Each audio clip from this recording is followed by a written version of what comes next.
The Bangladesh Nationalist Party has won a landmark parliamentary election after vote counting through the night.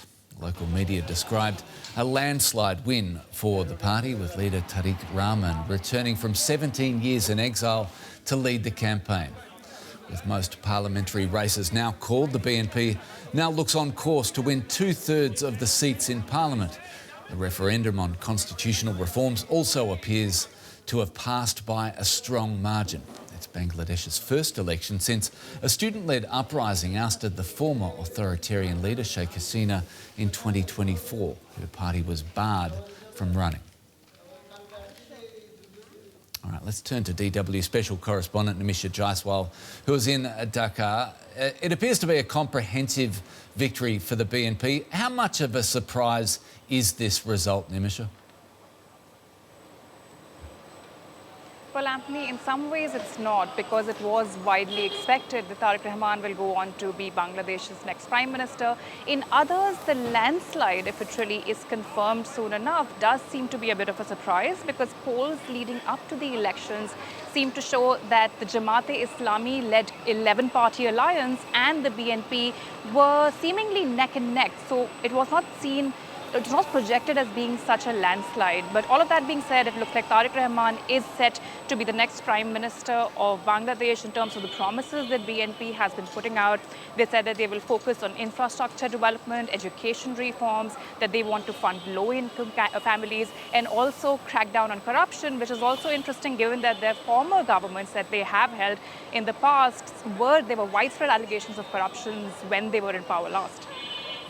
If these elections were, as many observers say, a big test for democracy in Bangladesh as much as a political race, did the country pass the test so far as you can see?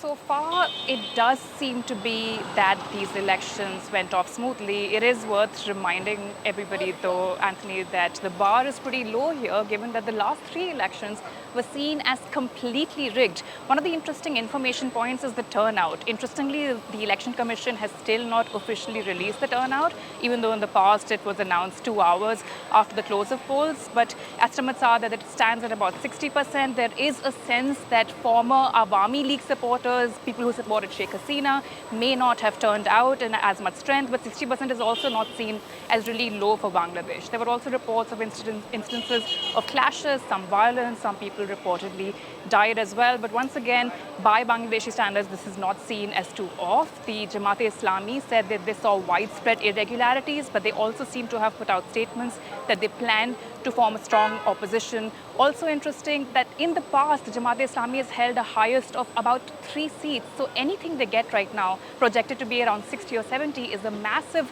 win for them, given that they were banned in this country for the last 10 years.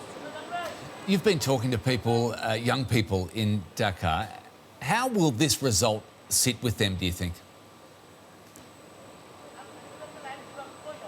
Well, when it comes to the youth revolution that toppled the Sheikh Hasina government, the party born of it was the NCP, the National Citizen Party. They were already not doing very well, which is why they allied with the Jamaat-e-Islami in December, and many supporters exited from that party as well as from supporting that party because they felt like that their alliance with Jamaat was something that they could not support. But when it comes to the young people we've spoken to out and about, especially voting yesterday, they seemed really excited. Actually, we spoke to people in their late 20s, early 30s who had never cast a vote, because they said that when they went to the polling stations, their vote had already been cast, once again alleging serious rigging. So this kind of free and fair environment, the kind of festive environment that we saw during voting, does seem that the youth have hopes. Another important thing to point out here is the electoral referendum that has happened on massive constitutional reforms. This is expected to significantly reduce executive powers, introduce a bicameral parliament, limit a prime ministerial term to 2 terms. So these are quite serious changes when it comes to the potential for a future autocratic regime. And one student leader said to me something that really stuck with me. He said that they will be watching closely whoever forms the government, BNP or Jamaat-e-Islami, and that the student pressure will stay on, and that they are bound to make reforms in the future, even though the BNP is a party that has held power in the 70s. Keep in mind, Tarique Rahman is the son of a former president and prime minister. But he said if they go back to their old ways, they will be relegated to the dustbin of history like the Awami League was. in Dhaka, where the Bangladesh Nationalist Party has claimed victory in the parliamentary election. Nimisha Jaiswal, thanks so much.